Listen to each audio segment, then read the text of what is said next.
ಇಂದು ಮಧ್ಯಾಹ್ನ ಪ್ರಾಯೋಜಕರು Sun Premium refined sunflower oil, ಸಹ ಪ್ರಾಯೋಜಕರು Malabar Golden Diamonds, Volkswagen. ನಮಸ್ಕಾರ, ನಾನು Deeksha Bangera. Sun Premium refined sunflower oil presents ಇಂದು ಮಧ್ಯಾಹ್ನಕ್ಕೆ ಸ್ವಾಗತ. Powered by Malabar Golden Diamonds, Volkswagen, Mangaluru. ಇದೀಗ ಸುದ್ದಿಯ ವಿವರ. ಡಿ.ಆರ್. ರಾಜು ಒಬ್ಬ ಉದಾರ ಚರಿತ್ರೆಯ ಅಪರೂಪದ ಕರ್ಮಜೀವಿ. ಅವರು ತಮ್ಮ ಬದುಕಿನಲ್ಲಿ ಪ್ರತಿಪಾದಿಸಿಕೊಂಡು ಬಂದ ಸಮಾಜಮುಖಿ ಕೆಲಸಗಳ ಆದರ್ಶಗಳನ್ನು ಪಾಲಿಸುವುದು ನಮ್ಮೆಲ್ಲರ ಬದ್ಧತೆಯಾಗಿದೆ. ಆ ಮೂಲಕ ಅಗಲಿದ ಅವರ ಆತ್ಮಕ್ಕೆ ಚಿರಶಾಂತಿಯನ್ನು ಕೋರೋಣ ಎಂದು ಮಾಜಿ ಮುಖ್ಯಮಂತ್ರಿ ಡಾಕ್ಟರ್ ಎಂ ವೀರಪ್ಪ ಮೊಯ್ಲಿ ಅವರು ಹೇಳಿದ್ದಾರೆ. ಅವರು ಬ್ಲಾಕ್ ಕಾರ್ಕಳ ಹಾಗೂ ಬ್ಲಾಕ್ ಕಾಂಗ್ರೆಸ್ ಹೆಬ್ರಿ ಜಂಟಿಯಾಗಿ ಕಾರ್ಕಳ ಬ್ಲಾಕ್ ಕಾಂಗ್ರೆಸ್ ಸಭಾಂಗಣದಲ್ಲಿ ಆಯೋಜಿಸಿದ್ದ ಇತ್ತೀಚೆಗೆ ನಿಧನರಾದ ಕೆಪಿಸಿಸಿ ಹಿಂದುಳಿದ ವರ್ಗದ ರಾಜ್ಯ ಉಪಾಧ್ಯಕ್ಷ ಡಿ.ಆರ್. ರಾಜುರವರ ಶ್ರದ್ಧಾಂಜಲಿ ಕಾರ್ಯಕ್ರಮದಲ್ಲಿ ಭಾಗವಹಿಸಿ ಮಾತನಾಡುತ್ತಿದ್ದರು. ದಿವಂಗತ ರಾಜುರವರು ಕಾಂಗ್ರೆಸ್ ಪಕ್ಷದ ಒಬ್ಬ ಅತಿ ನಿಷ್ಠಾವಂತ, ಕರ್ತವ್ಯನಿಷ್ಠ, ಜನಪರ ಚಿಂತನೆಯ ಕಾರ್ಯಸಾಧಕ ನಾಯಕರಾಗಿದ್ದರು. ಕಾಂಗ್ರೆಸ್ ಪ್ರತಿಪಾದಿಸಿಕೊಂಡು ಬಂದ ಶಾಂತಿ ಸೌಹಾರ್ದತೆ ಅವರ ಬದುಕಿನ ಜೀವಾಳವಾಗಿತ್ತು. ಅವರ ನಿಧನದಿಂದ ಪಕ್ಷಕ್ಕೆ ತುಂಬಲಾಗದ ನಷ್ಟವಾಗಿದೆ ಎಂದು ಹೇಳಿದರು. ಬಿಟ್ಟು ಹೋದಂಥ ಸ್ಫೂರ್ತಿಯ ಯಾವ ಒಂದು ಎಳೆ ಇದೆ, ಅದು ಯಾವಾಗಲೂ ಕೂಡ ಅದು ಕಂಡುಕೊಳ್ಳಬಾರದು. ಆ ಸ್ಫೂರ್ತಿಯ ನೆಲೆ ನಮ್ಮ ಆತ್ಮದಲ್ಲಿ ಕೂಡ ಅದು ನೆಲೆಸಿ, ಅವರ ಆತ್ಮ ನಮ್ಮ ಆತ್ಮದ ಜೊತೆ ಸೇರಿ ನಾವೆಲ್ಲ ಉತ್ಸುಕತೆಯಿಂದ ಕೆಲಸ ಮಾಡತಕ್ಕಂಥ ಶಕ್ತಿ ನಮಗೆಲ್ಲ ಅವರ ಆತ್ಮದಿಂದ, ನಮಗೆ ಅವರ ಶಕ್ತಿಯಿಂದ, ಅವರು ಬಿಟ್ಟು ಹೋದಂಥ ಆ ಒಂದು ಶ್ರದ್ಧಾವಂತ ಬದುಕಿನಿಂದ ನಮಗೆಲ್ಲ ದೊರಕಲಿ ಅಂತೇಳಿ ಇಂದಿನ ಸಂದರ್ಭದಲ್ಲಿ ನಾನೆಲ್ಲ ಹಾರೈಸಿ ಅವರ ಕುಟುಂಬಕ್ಕೆ ನಮ್ಮ ಈ ಒಂದು ಶ್ರದ್ಧಾಂಜಲಿಯ ದುಃಖವನ್ನು ನಾವು ಸಮರ್ಪಿಸೋಣ. ಅದೇ ಸ್ಫೂರ್ತಿ, ಅವರ ಒಂದು ನೈತಿಕ ಬೆಂಬಲ ನಮ್ಮ ಜೊತೆಯಲ್ಲಿ ಯಾವಾಗಲೂ ಇದೆ. ಇವತ್ತು ಕಾಂಗ್ರೆಸ್ ಪಕ್ಷ ಅದು ಕೂಡ ಹೆಚ್ಚು ಕಾರ್ಕಳದಲ್ಲಿ, ನಮ್ಮ ಈ ಉಡುಪಿ ಜಿಲ್ಲೆಯಲ್ಲಿ ಹೆಚ್ಚು ಶಕ್ತಿಯುತವಾಗಿ ನಾವು ಕಟ್ಟಬೇಕು ಎಂಬ ಒಂದು ಹಂಬಲದಿಂದ, ಉತ್ಸಾಹದಿಂದ ಯಾವಾಗಲೂ ಕೂಡ ಅವರು ಹೇಳ್ತಾ ಇದ್ದರು. ಅವರು ಏನು ಆದರ್ಶವನ್ನು ನಮ್ಮ ಮುಂದೆ ಬಿಟ್ಟೋಗಿದ್ದಾರೆ ಮತ್ತು ಯಾವ ಒಂದು ನಾಯಕತ್ವವನ್ನು ನಮಗೆ ನೀಡಿದ್ದಾರೆ, ನಾವು ಆ ಒಂದು ಸ್ಫೂರ್ತಿಯನ್ನು ಮತ್ತು ಮುಂದುವರಿಸಿಕೊಂಡು ಹೋಗಿ ಕಾಂಗ್ರೆಸ್ ಪಕ್ಷವನ್ನು ಬಲಪಡಿಸುವುದರಿಂದ ಅವರಿಗೆ ಖಂಡಿತವಾಗಿ ಕೂಡ ಅವರ ಆತ್ಮಕ್ಕೆ ಶಾಂತಿ ಒಂದು ಬರ್ತದೆ ಎಂಬುದರಲ್ಲಿ ಅನುಮಾನ ಇಲ್ಲ. ಆ ದಿನ ಯಾವಾಗಲೂ ಕೂಡ ಶ್ರದ್ಧೆಯಿಂದ ಕಾಂಗ್ರೆಸ್ಸಿನ ಕೆಲಸವನ್ನು ಮಾಡ್ತಾಯಿದ್ದರು. ಎಲ್ಲರನ್ನೂ ತಗೊಂಡು ಮುಂದೆ ಹೋಗ್ತಾ ಇದ್ದರು. ಅನೇಕ ದಶಕಗಳಿಂದ ನನಗೆ ಅವರ ನಿಕಟ ಪರಿಚಯ ಇದೆ. ಅಂಥ ಒಬ್ಬ ನಾಯಕರನ್ನು ಕಳ್ಕೊಂಡು ನಾವು ಇವತ್ತು ನಿಜವಾಗಿ ಕಾಂಗ್ರೆಸ್ ಪಕ್ಷ ನಮ್ಮ ಕಾರ್ಕಳದ ಮಟ್ಟಿಗೆ ಬಡವಾಗಿದೆ ಅಂತ ಹೇಳ್ಬೋದು. ಒಬ್ಬ ಉತ್ತಮ ದಾನಿಗಳಾಗಿದ್ದು, ಉದಾರಿಗಳಾಗಿದ್ದು, ಹಿಂದುಳಿದ ವರ್ಗದವರ ಬಗ್ಗೆ, ರೈತರ ಬಗ್ಗೆ, ಅಸಹಾಯಕರ ಬಗ್ಗೆ ವಿಶೇಷವಾದಂಥ ಕಳಕಳಿ, ಕಾಳಜಿಯಿಂದ ಅವರು ತಮ್ಮ ಕರ್ತವ್ಯವನ್ನು ನಿರ್ವಹಿಸ್ತಾ ಇದ್ದಾರೆ. ಯಾವ ಕೆಲಸ ಕೊಟ್ಟು ಕೂಡ ಭಾಳ ಉತ್ಸುಕತೆಯಿಂದ ನಿರ್ವಹಿಸ್ತಿದ್ರು. ಯಾವಾಗಲೂ ಕೂಡ ಉದಾಸೀನ ಭಾವ ಇರುವುದಿಲ್ಲ. ಅಂಥ ಅವರದ್ದು ಎಲ್ಲರಿಗೂ ಕೂಡ ಒಂದು ಆದರ್ಶ ಜೀವಿಗಳಾಗಿದ್ದರು, ಸಮಾಜ ಸೇವಕರಾಗಿದ್ದರು ಅಂತಂದರೆ ಅದು ಅತಿಶಯೋಕ್ತಿ ಆಗಲಿಕ್ಕಿಲ್ಲ. ಅಂಥವರನ್ನು ನಾವು ಕಳ್ಕೊಂಡಿದ್ದೀವಿ. ಭಾಳ ದುಃಖದಿಂದ ಇವತ್ತು ನಾವೆಲ್ಲ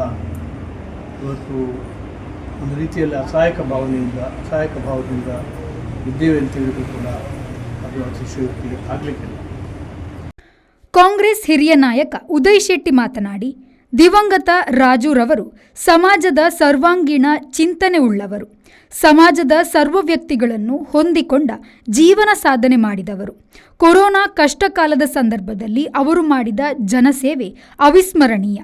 ಅವರ ಅಗಲಿಕೆ ನನಗೆ ಪಕ್ಷ ಸಂಘಟನೆಯ ವಿಚಾರವಾಗಿಯೂ ಅಪಾರ ನಷ್ಟ ಉಂಟು ಮಾಡಿದೆ ಎಂದು ತಿಳಿಸಿದರು. ಅಲ್ಲಿ ಅದರ ನೇತೃತ್ವ ವಹಿಸಿಕೊಂಡಿದ್ದರು ನಮ್ಮ ಗೀತಾ ಶಿವರಾಜ್ ಕುಮಾರ್ ಅವರು ಇಲೆಕ್ಷನಲ್ಲಿ. ಅಲ್ಲಿ ತುಂಬ ಪ್ರಭಾವವಾಗಿ ಅವರು ತುಂಬ ಕೆಲಸ ಮಾಡಿದ್ದಾರೆ. ಯಾಕಂದರೆ ಅಲ್ಲಿ ನಾನು ಒಂದು ವಾರ ಇರುವಾಗ ಅವರ ರೆಸ್ಪಾನ್ಸಿಬಿಲಿಟಿ ಅವರು ಕೈಯಿಂದ ಖರ್ಚು ಮಾಡಿ ಪಕ್ಷದ ಏನಾದರೂ ಆಗಲೇಬೇಕನ್ನೋ ಉದ್ದೇಶ ಇಟ್ಕೊಂಡು ತುಂಬ ಕೆಲಸ ಮಾಡಿದ್ರು ನಾವೇನು ನೋಡಿದ್ದೇವೆ.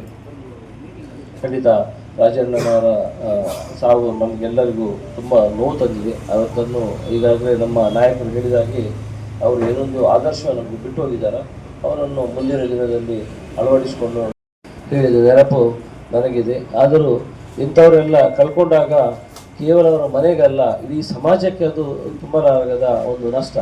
ಯಾಕಂದರೆ ಅವರು ಅವರಿಗಾಗಿ ಬದುಕ್ತಿರಲಿಲ್ಲ.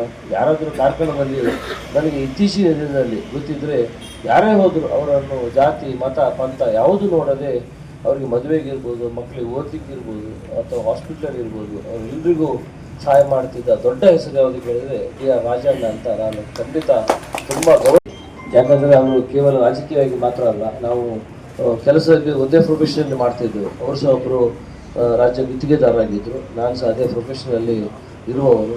ಯಾವಾಗಲೂ ಬೇರೆ ಬೇರೆ ವಿಚಾರದ ಬಗ್ಗೆ ಹಲವು ಬಾರಿ ಬೇರೆ ಬೇರೆ ಮಾತಾಡ್ತಾ ಇದ್ದೆವು.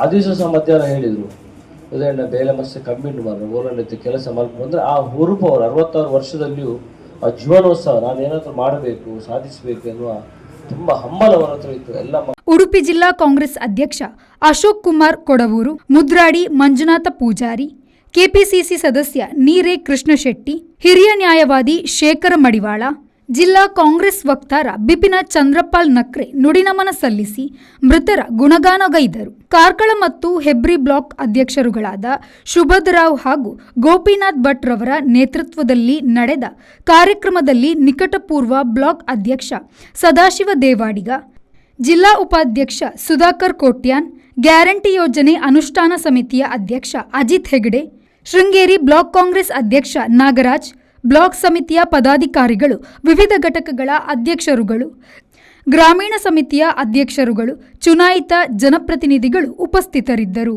ಜೊತೆ ಇಲ್ಲ ಅನ್ನತಕ್ಕಂಥ ಒಂದು ನೋಡುವಾಗ ದೊಡ್ಡ ಒಂದು ಕೊರಗಾಗುತ್ತೆ. ಈ ಸಂದರ್ಭದಲ್ಲಿ ಬಹುಶಃ ಪಕ್ಷವನ್ನು ಕಟ್ಟುವಾಗ ನಮ್ಮ ಉದಯ ಕುಮಾರ್ ಶೆಟ್ಟಿ ಅವರ ಒಂದು ನೇತೃತ್ವದಲ್ಲಿ ಇವತ್ತು ನಮ್ಮ ಕಾರ್ಕಳ ಬ್ಲಾಕಲ್ಲಿ ಕಾರ್ಕಳ ಕ್ಷೇತ್ರದಲ್ಲಿ ಪಕ್ಷ ಕಟ್ಟುವಾಗ ಒಂದು 4-5 ಜನ ಅವರ ಹಿಂದೆ ನಿಂತು ಸ್ವಲ್ಪ ಸಹಾಯ ಕೊಟ್ಟು ಮಾಡಿದರೆ ಮಾತ್ರ ಇಲ್ಲಿ ಪಕ್ಷ ಕಟ್ಟಲಿಕ್ಕೆ ಆಗತ್ತೆ ಅನ್ನತಕ್ಕಂಥ ಒಂದು ಭರವಸೆಯ ನಾಯಕತ್ವ ಕೊಟ್ಟಂಥ ಒಬ್ಬ ವ್ಯಕ್ತಿ ಅದು ಡಿ.ಆರ್. ರಾಜು ಅವರು. ನಾನು ಮೊನ್ನೆ ಇಲ್ಲಿಂದ ಹೊರಡುವಾಗ, ಇಲ್ಲಿ ನಾವು ಮೊನ್ನೆ ಚನ್ನಪಟ್ಟಣ ಚುನಾವಣೆಗೆ ಹೋಗುವಾಗ ನಾನು ಅವರ ಹತ್ರ ಹೇಳಿದೆ, ನಾನು ಚನ್ನಪಟ್ಟಣ ಹೋಗ್ತಿದ್ದೆ ಬರ್ತಿದ್ರ ಅಂತೇಳಿ. ಅವರು ನಾನು ಬರಲ್ಲ, ನೀವು ಈಚೆಯಿಂದ ಹೋಗಿದ್ರೆ ಅವರ ಇಲ್ಲಿ ಚಿಕ್ಕಮಗಳೂರು ಮೂಡಿಗೆರೆಯಲ್ಲಿ ಹೋಗುವಾಗ ಮನೆಗೆ ಬಂದು ಹೋಗಿ, ಆದರೆ ನಿಮ್ಗೆ ಹತ್ತಿರದ ದಾರಿ ಮೈಸೂರಾಗಿ ಹೋಗಿ ಅಂತೇಳಿ ನಮಗೆ ಬಹಳ ಕಳೆದ ಪಂಚಾಯತ್ ಚುನಾವಣೆಯ ಸಂದರ್ಭದಿಂದ ಹಿಡಿದು ನಾವು ಇಲ್ಲಿಯವರೆಗೆ ಪಕ್ಷಕ್ಕೆ ಒಂದು ದೊಡ್ಡ ಕೊಡುಗೆಯನ್ನು ಕೊಟ್ಟವರು. ನಾವು ಒಟ್ಟಾಗಿ ದುಡಿದವರು. ಆದರೆ ಇವತ್ತು ಉದ್ಯಮಿಯಾಗಿ ಸಮಾಜಕ್ಕೆ, ಎಲ್ಲ ಸಮಾಜದವರಿಗೆ ಒಂದು ಅವರು ಇಲ್ಲವಾಗಿದ್ದು ಬಹಳ ನೋವನ್ನುಂಟು ಮಾಡುವ ಒಬ್ಬ ದಾನಿ ಕೊಡುಗೆಯನ್ನು ಕೊಟ್ಟಂಥ ಉದ್ಯಮಿ. ನಮಗೆ ನೆನಪಾಗ್ತದೆ, ಯಾರು ಒಬ್ಬ ವ್ಯಕ್ತಿ ಇದ್ದಾಗ ನಮಗೆ ಅದು ಅನಿಸೋದಿಲ್ಲ. ಆದರೆ ನಮಗೆ ಗೋಪಾಲ್ ಭಂಡಾರಿ ಅವರಂಥವರನ್ನು ಕಳೆದುಕೊಂಡಾಗ ನಮಗೆ ಅನಿಸಿತು, ಬಹುಶಃ ನಮಗೆ ಒಂದು ದೊಡ್ಡ ರಾಜಕೀಯದ ಕೊಡುಗೆ ಇಲ್ಲವಾಯ್ತಲ್ಲ ಅಂತ. ಅದೇ ರೀತಿ ಇವತ್ತು ನಮ್ಮ ರಾಜಣ್ಣನವರು ಅಗಲಿದ ಸಂದರ್ಭದಲ್ಲಿ ವ್ಯಕ್ತಿ ಇದ್ದಾಗ ಗೊತ್ತಾಗುವುದಿಲ್ಲ, ಆದರೆ ಅವರು ಅಗಲಿದಾಗ ನಮಗೆ ಆ ನೋವು, ಆ ಬೇಸರ, ಬಹುಶಃ ಒಂದು ದೊಡ್ಡ ಒಂದು ಶಕ್ತಿಯನ್ನು ನಾವು ಕಳೆದುಕೊಂಡಿದ್ದೇವೆ ಪಕ್ಷಕ್ಕೆ. ಅದು ನಮ್ಮ ಕಾಂಗ್ರೆಸ್ ಪಕ್ಷಕ್ಕೆ ಅಂತಲ್ಲ, ಅವರು ಯಾವ ಪಕ್ಷದವರು ಬಂದರೂ ಸಹ ಸಹಾಯ ಮಾಡುವಂಥ ಮನೋಭಾವನದವರು. ಹಾಗೆ ಸಮಾಜಕ್ಕೆ ಸಹ ಅವರು ದೊಡ್ಡ ಕೊಡುಗೆ ಇದ್ದಾನೆ. ಆದ್ದರಿಂದ ನಾವು ಮನುಷ್ಯ ಎಷ್ಟು ದಿನ ಹುಟ್ಟಿ ಬದುಕ್ತಾನೆ ಎನ್ನುವುದು ಮುಖ್ಯವಲ್ಲ, ಅವನು ಹೇಗೆ ಬದುಕಿದ, ಯಾವ ರೀತಿ ಬದುಕನ್ನು ಕಟ್ಟಿಕೊಂಡ ಎನ್ನುವುದೇ ಬಹಳ ಮುಖ್ಯ. ಆದ್ದರಿಂದ ಇವತ್ತು ಬಹಳ ಒಂದು ಉತ್ತಮವಾದ ಕಾರ್ಯವನ್ನು ಎರಡೂ ಅಧ್ಯಕ್ಷರುಗಳು ಬಹುಶಃ ಬಹಳ ಬೇಗನೆ ನಮ್ಮ ನೆಚ್ಚಿನ ನಾಯಕರ ಮೂಲಕ ಶ್ರದ್ಧಾಂಜಲಿಯನ್ನು ಅರ್ಪಿಸುವಂತಹ ಒಂದು ಕಾರ್ಯಕ್ರಮವನ್ನು ಆಯೋಜನೆ ಮಾಡಿದ್ದೀರಿ. ಇದಕ್ಕಿಂತಲೂ ಮಿಗಿಲಾಗಿ ಇಡೀ ಸಮಾಜಕ್ಕೆ ತುಂಬಲಾಗದ ನಷ್ಟ, ಇಡೀ ಸಮಾಜಕ್ಕಾದ ನಷ್ಟ. ಅದು ಬರೀ ಒಂದು ಪಕ್ಷಕ್ಕೆ, ಒಂದು ಕುಟುಂಬಕ್ಕೆ ಸೀಮಿತ ಅಲ್ಲ. ಯಾಕೆಂತ ಹೇಳಿದ್ರೆ ಒಂದು ಮಾತಿದೆ, ಅರಿಸ್ಟಾಟಲ್ ಎನ್ನುವ ತತ್ವಜ್ಞಾನಿ ಅಥವಾ ರಾಜಕೀಯ ಶಾಸ್ತ್ರಜ್ಞನ ಮಾತಾಡ್ತಾರೆ, man is fundamentally social animal ಅಂತ. ಮನುಷ್ಯನ ಹುಟ್ಟು, ಬದುಕು, ಅಭಿವೃದ್ಧಿ, ಸಾವು ಎಲ್ಲದರಲ್ಲೂ ಸಮಾಜ ಭಾಗವಹಿಸ್ತದೆ. ಅಂಥ ಸಮಾಜದಿಂದ ಮನುಷ್ಯ ಭಾಳಷ್ಟನ್ನು ಪಡೀತಾನೆ. ಆದರೆ ಆ ಸಮಾಜದ ಋಣವನ್ನು ಹಿಂದಿರಿಸ್ತಕ್ಕಂಥ ಕೆಲಸವನ್ನು ಮಾಡತಕ್ಕಂಥ ಅವಕಾಶ ಕೆಲವರಿಗೆ ಮಾತ್ರ ಸಿಗ್ತದೆ. ಇವತ್ತು ಡಿ.ಆರ್. ರಾಜುರವರು ಈ ಸಮಾಜದಿಂದ ಏನನ್ನ ಪಡೆದಿದ್ದಾರೆ ಅದಕ್ಕಿಂತ 100 ಪಟ್ಟನ್ನು ಸಮಾಜಕ್ಕೆ ಹಿಂದಿರುಗಿಸಿಕೊಟ್ಟಂಥ ಒಂದು ಧೀಮಂತ ವ್ಯಕ್ತಿ ಡಿ.ಆರ್. ರಾಜು.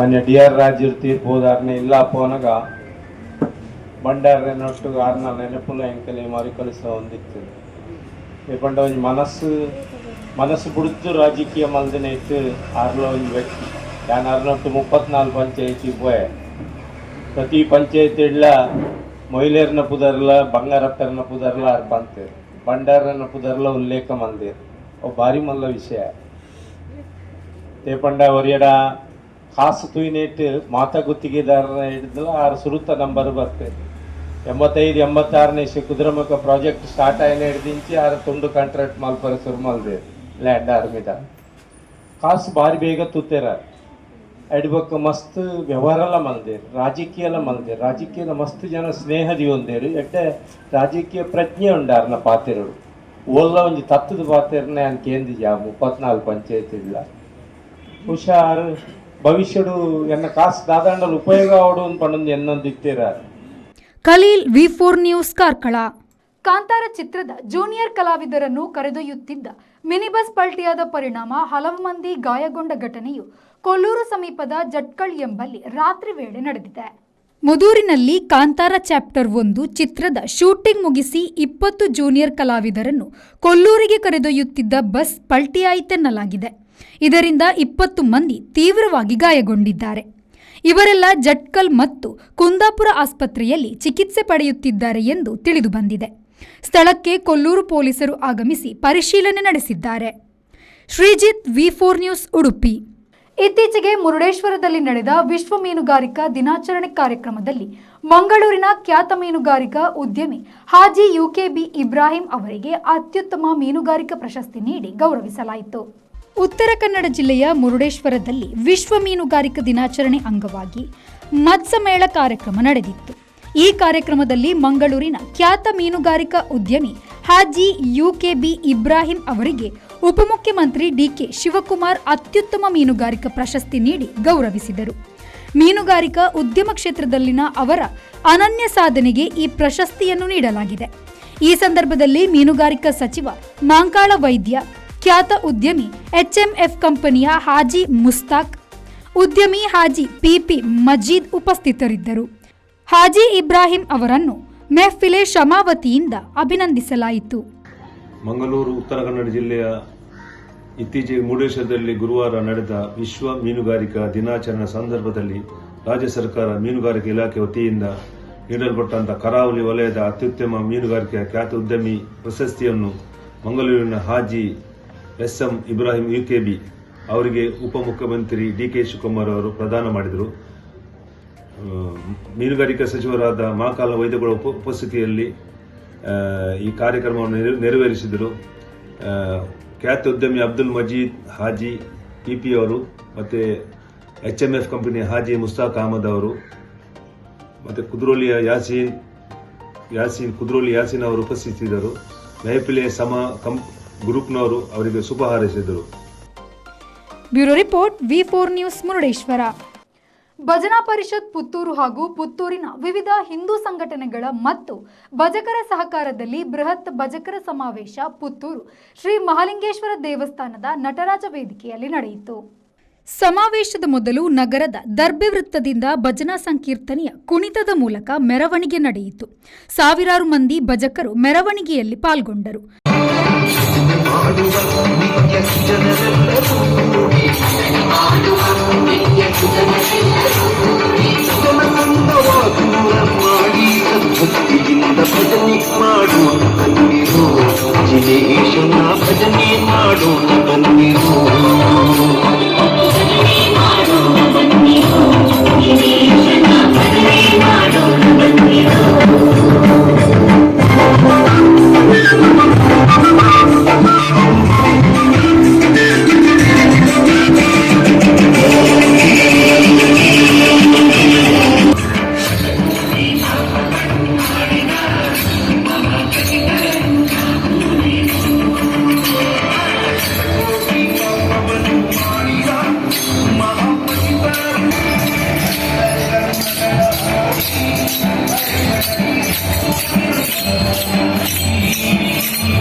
ಬಳಿಕ ಶ್ರೀ ಮಹಾಲಿಂಗೇಶ್ವರ ದೇವಸ್ಥಾನದಲ್ಲಿ ಭಜನೆ ಹಾಗೂ ಭಜನಾ ತಂಡದ ಮಹಿಳೆಯರನ್ನು ನಿಂದನೆ ಮಾಡುವವರಿಗೆ ಸದ್ಬುದ್ಧಿ ಕರುಣಿಸುವಂತೆ ಪ್ರಾರ್ಥನೆ ಸಲ್ಲಿಸಲಾಯಿತು.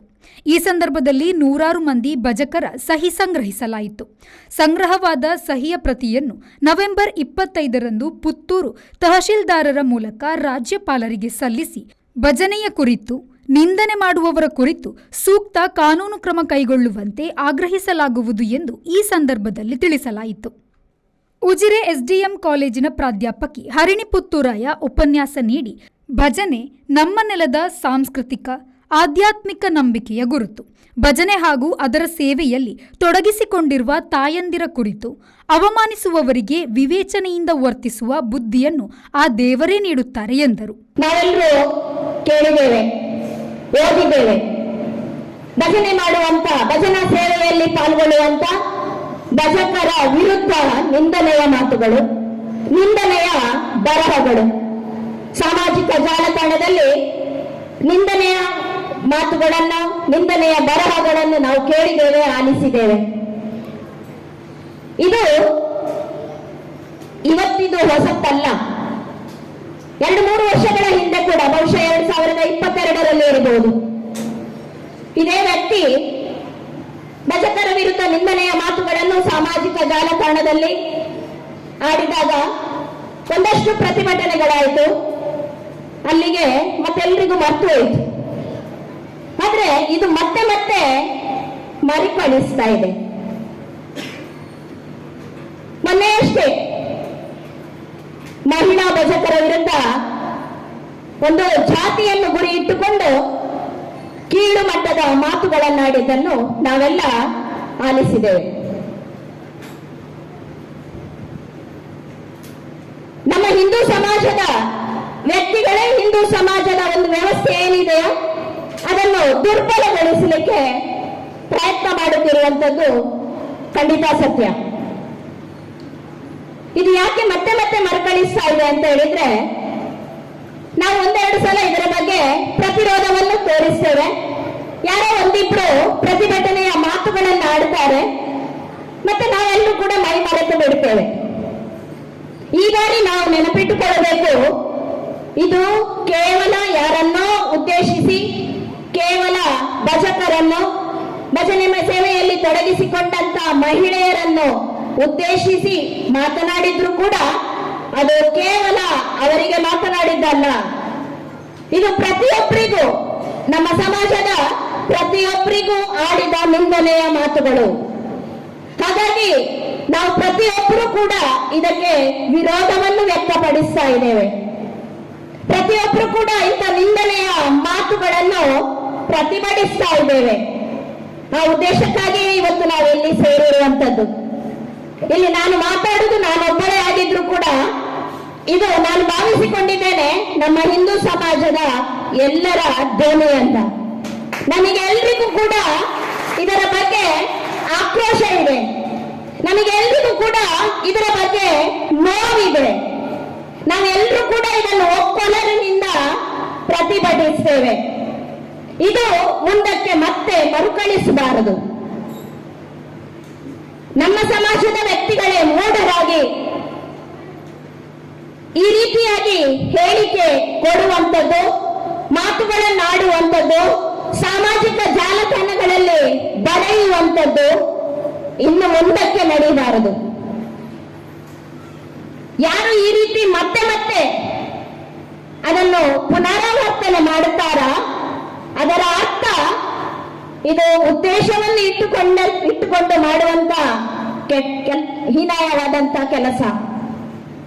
ಮನುಷ್ಯ ತಪ್ಪುಗಳನ್ನು ಮಾಡುತ್ತಾನೆ, ಆದ್ರೆ ತಪ್ಪುಗಳಿಂದ ಅವನು ಕಲಿತುಕೊಳ್ತಾನೆ ಅಂತ ನಮಗೆ ಗೊತ್ತಿದೆ.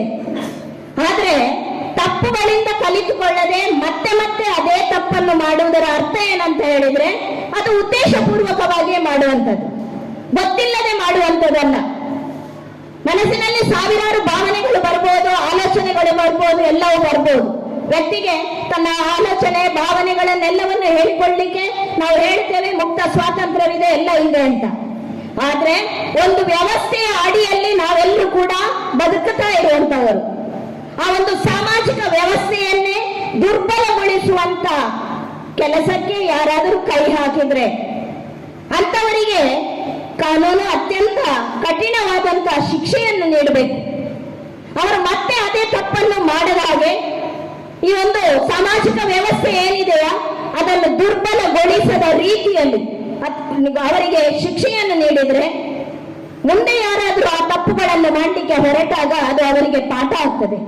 ಪುತ್ತೂರು ತಾಲೂಕು ಭಜನಾ ಪರಿಷತ್ ಅಧ್ಯಕ್ಷ ಲೋಕೇಶ್ ಬೆತ್ತೋಡಿ ಪ್ರಾಸ್ತಾವಿಕವಾಗಿ ಮಾತನಾಡಿದರು.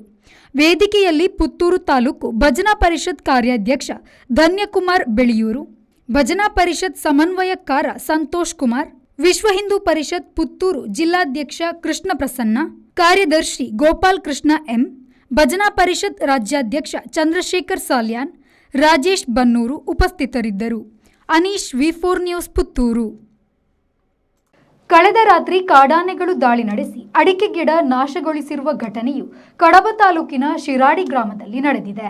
ಶಿರಾಡಿ ಗ್ರಾಮದ ತೆಕ್ಕನಾಟ್ ನಿವಾಸಿ ಟಿಎ ಥೋಮಸ್ ಎಂಬುವರಿಗೆ ಸೇರಿದ ಅಡಕೆ ತೋಟಕ್ಕೆ ನವೆಂಬರ್ 24ರ ಮಧ್ಯರಾತ್ರಿ ಕಾಡಾನೆಗಳ ಗುಂಪು ದಾಳಿ ನಡೆಸಿದ್ದು 100ಕ್ಕೂ ಹೆಚ್ಚು ಅಡಕೆ ಗಿಡಗಳನ್ನು ನಾಶಗೊಳಿಸಿವೆ. ಶಿರಾಡಿ ಗ್ರಾಮದ ಇತರ ಕಡೆಯೂ ಕೃಷಿ ತೋಟಕ್ಕೆ ಕಾಡಾನೆಗಳು ದಾಳಿ ಮಾಡಿದ್ದು ಅಡಕೆ, ಬಾಳೆ ಕೃಷಿ ನಾಶಗೊಳಿಸಿವೆ. ಕಾಡಾನೆಗಳನ್ನು ಸ್ಥಳಾಂತರಗೊಳಿಸಲು ಕ್ರಮ ಕೈಗೊಳ್ಳಬೇಕೆಂದು ಗ್ರಾಮಸ್ಥರು ಒತ್ತಾಯಿಸಿದ್ದಾರೆ. ಸಾಲ್ಮರ ಕೆರೆ ಮೂಲೆಯಲ್ಲಿ ಕೂಲಿ ಕಾರ್ಮಿಕನ ಮೃತದೇಹವನ್ನು ರಸ್ತೆ ಬದಿಯಲ್ಲಿ ಇರಿಸಿ ಹೋಗಿರುವ ಪ್ರಕರಣಕ್ಕೆ ಸಂಬಂಧಿಸಿದ ಪ್ರಮುಖ ಆರೋಪಿಯಾಗಿರುವ ಹೆನ್ರಿ ತಾವ್ರೋ ಸಹಿತ 3 ಪುತ್ತೂರು ಪೊಲೀಸರು ಬಂಧಿಸಿದ್ದಾರೆ. ಆರೋಪಿಗಳ ವಿರುದ್ಧ ದಲಿತ ದೌರ್ಜನ್ಯ ಪ್ರಕರಣವನ್ನು ದಾಖಲಿಸಿಕೊಂಡಿದ್ದ ಪೊಲೀಸರು ಓರ್ವ ಆರೋಪಿಯನ್ನು ಈ ಹಿಂದೆಯೇ ಬಂಧಿಸಿದ್ದರು. ಸಹಾಯಕ ಕೂಲಿ ಕಾರ್ಮಿಕ ಶಿವಪ್ಪ ಅವರ ಮೃತದೇಹವನ್ನು ಪಿಕಪ್ ವಾಹನದಲ್ಲಿ ತಂದು ಅವರ ಮನೆಯ ಮುಂದಿನ ರಸ್ತೆ ಸಮೀಪ ಇರಿಸಿ ಹೋದ ಘಟನೆ ನವೆಂಬರ್ 16ರಂದು ಸಾಲ್ಮರ ಕೆರೆಮೂಲೆಯಲ್ಲಿ ನಡೆದಿತ್ತು.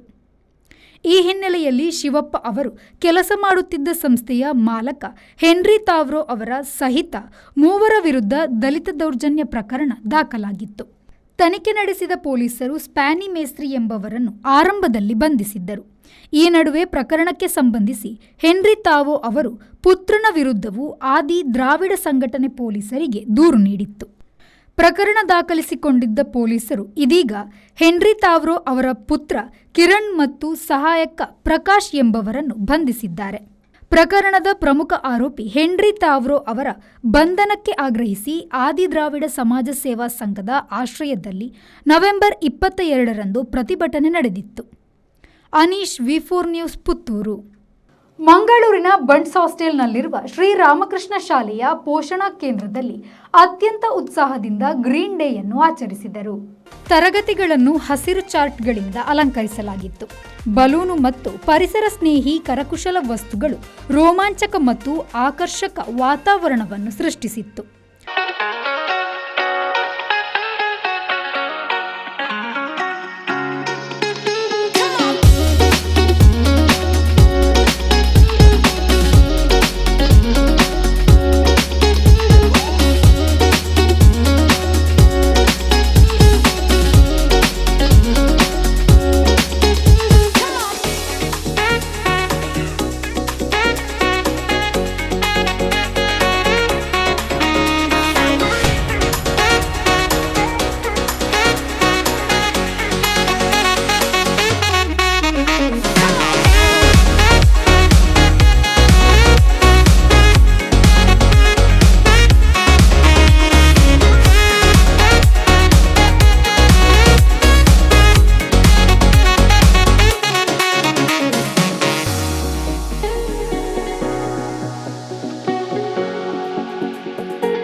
ಶಿಕ್ಷಕರಾದ ಪುಷ್ಪ, ಮಮತಾ, ಸುಪ್ರಿಯಾ ಮತ್ತು ಶ್ರೇಯಾ ಅವರು ಕಾರ್ಯಕ್ರಮವನ್ನು ಆಯೋಜಿಸಿದ್ದರು.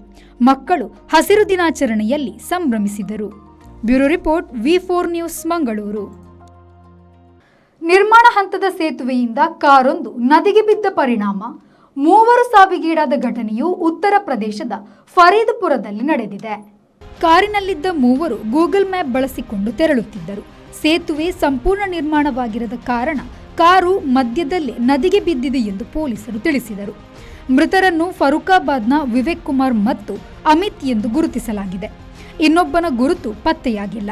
ಆತನ ಪತ್ತೆ ಹಚ್ಚುವ ಪ್ರಯತ್ನವು ನಡೆಯುತ್ತಿದೆ ಎಂದು ಪೊಲೀಸರು ತಿಳಿಸಿದರು. ಇಬ್ಬರು ಸಹೋದರರು ಹಾಗೂ ಮತ್ತೋರ್ವ ಬರೇಲಿಯಿಂದ ಬದೌನ್ ಜಿಲ್ಲೆಯ ದತ್ತಗಂಜ್ಗೆ ತೆರಳುತ್ತಿದ್ದರು. ಈ ವೇಳೆ ಫರೀದ್ಪುರದಲ್ಲಿ ರಾಮಗಂಗಾ ನದಿಯ ಮೇಲೆ ನಿರ್ಮಾಣ ಹಂತದ ಸೇತುವೆಯಿಂದ ಕಾರು 50 ಅಡಿ ಕೆಳಗೆ ಬಿದ್ದಿದೆ. ಇದನ್ನು ಗಮನಿಸಿದ ಗ್ರಾಮಸ್ಥರು ಕಾರನ್ನು ನದಿಯಿಂದ ಹೊರತೆಗೆದಿದ್ದಾರೆ. ಅಷ್ಟರಲ್ಲೇ ಅದರಲ್ಲಿದ್ದ 3 ಸಾವಿಗೀಡಾಗಿದ್ದರು. ಈ ವರ್ಷ ಉಂಟಾದ ಪ್ರವಾಹದಿಂದ ಸೇತುವೆಯು ಕುಸಿದಿತ್ತು. ಸೇತುವೆಯನ್ನು ಮರುನಿರ್ಮಾಣ ಮಾಡುವ ಕಾರ್ಯ ನಡೆಯುತ್ತಿದೆ ಎಂದು ಜಿಪಿಎಸ್ನಲ್ಲಿ ನವೀಕರಿಸಲಾಗಿಲ್ಲ.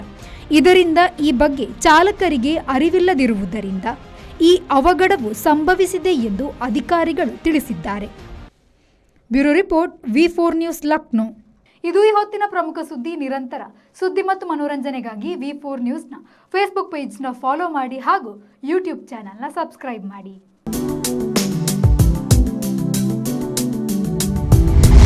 ಇಂದು ಮಧ್ಯಾಹ್ನ ಪ್ರಾಯೋಜಕರು Sun Premium refined sunflower oil, ಸಹ ಪ್ರಾಯೋಜಕರು Malabar gold and diamonds, forks wagon.